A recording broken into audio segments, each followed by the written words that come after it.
Hi everybody.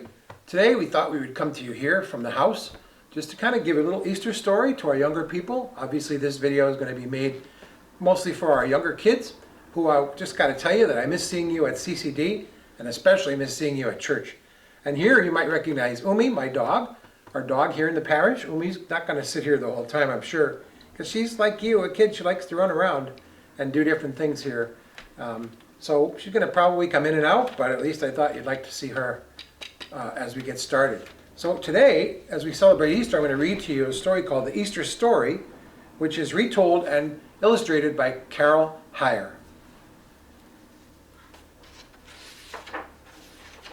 It's a great story about what we're celebrating right now, so I hope you enjoy it. At Easter time, we think of fresh new grass and baby animals and warm golden sunshine. We think of baskets full of candy and brilliantly colored eggs. But most of all, at Easter time, we think about Jesus and all that he did for us. Jesus was born in a manger in Bethlehem on the first Christmas day. A great star shone in the sky above the stable, and its sparkling light led shepherds and great kings alike to baby Jesus. They brought gifts and knelt to worship the newborn child, the Son of God. Many, many years before, the prophets had foretold that this birth would take place and that God's Son would save the world. There's a nice picture of the camel in Bethlehem heading towards the manger to see Jesus.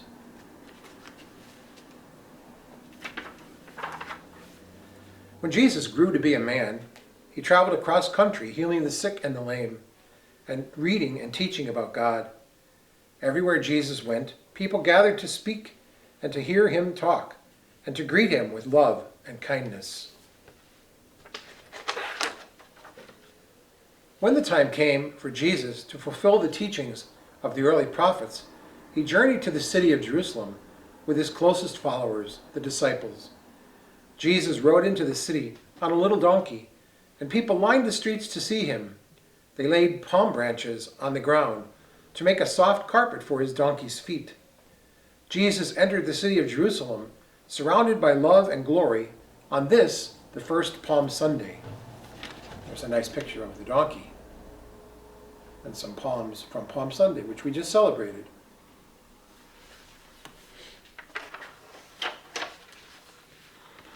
Upon his entry into Jerusalem, Jesus went straight to the temple, where he expected to find people worshiping. Instead, he found merchants buying and selling and trying to make money.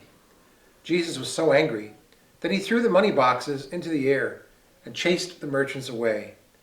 Then Jesus entered the temple to teach and pray.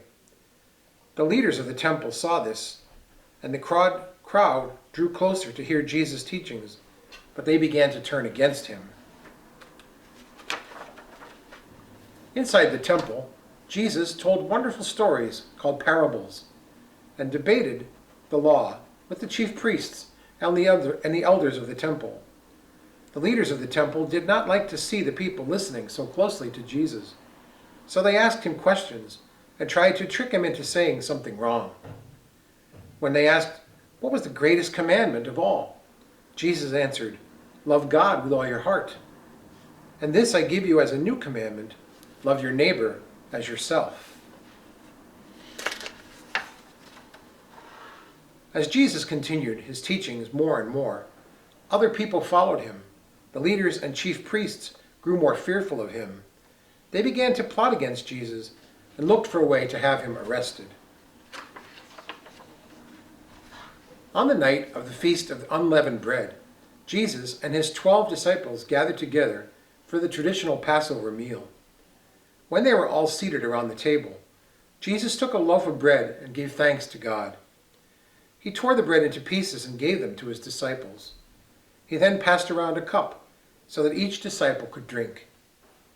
Jesus knew that this would be the last time he would sit with his disciples, but he asked them to remember him in the future by gathering together to share this meal. This was Jesus' Last Supper.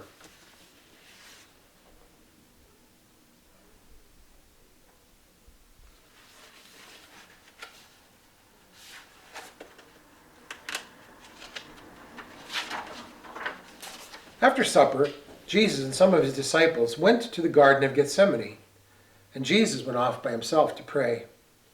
When he returned, he found that his followers had fallen asleep. As he tried to awaken them, a large crowd of people arrived, carrying torches and weapons.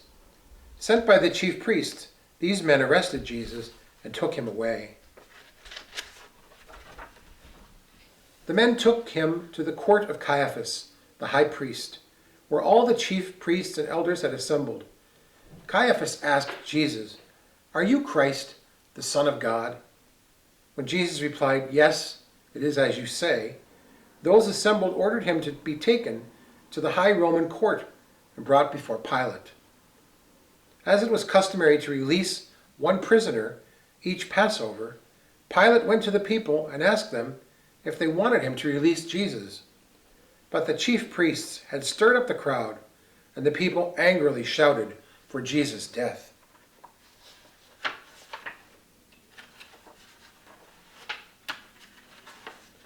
Pilate let the crowd take Jesus, and the soldiers put him on a cross. While the soldiers waited for him to die, Jesus' friends gathered around the cross, trying to comfort each other. As Jesus' death grew near, the day seemed to turn into night. Thunder roared, and lightning pierced the darkness of the sky.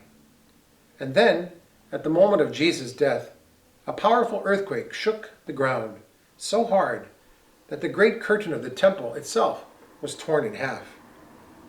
Later in the day, one of Jesus' followers took down his body and tenderly laid him in a tomb. A huge, heavy stone was rolled in the front of the opening, and a soldier was sent to guard it. Early Sunday morning, the third day after Jesus' death, a group of women brought spices to the tomb to anoint Jesus' body. But they found that the stone had been rolled away, and when they entered the tomb, they saw that Jesus' body was gone. The women were angry and afraid, and they cried out, wondering who would have taken Jesus. Suddenly, a man dressed all in white appeared. He asked the women, "Why do you look for the living among the dead? He is not here. He is risen."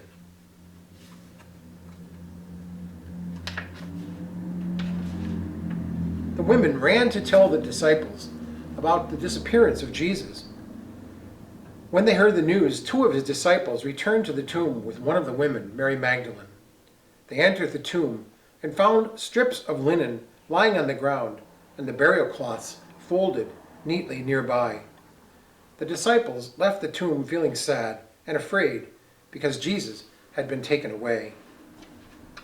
There's a nice picture of them at the tomb.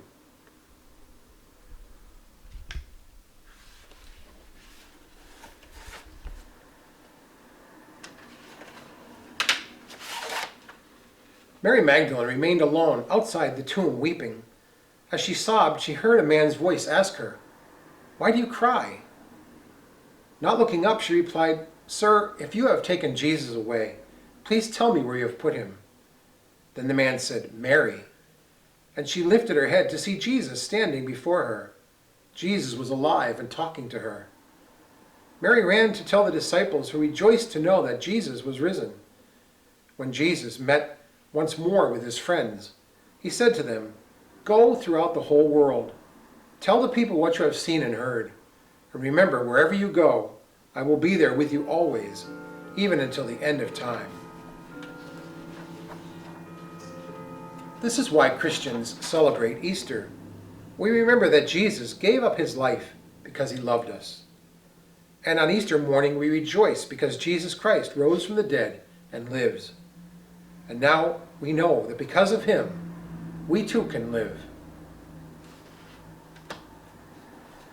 Well, I hope you enjoyed that story, and I hope that you're doing well at home and doing your lessons from school and learning a little bit about Jesus like we did today.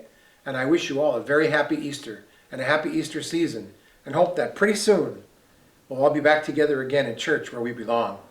This has been a really tough time, probably for you and definitely for me. Without you being here, it's very difficult. But we're looking forward to the day when you're back and when people are feeling better and when we can be back to pray in church for everyone. who has had such a hard time through this virus. God bless you and your families and your friends, and have a happy Easter.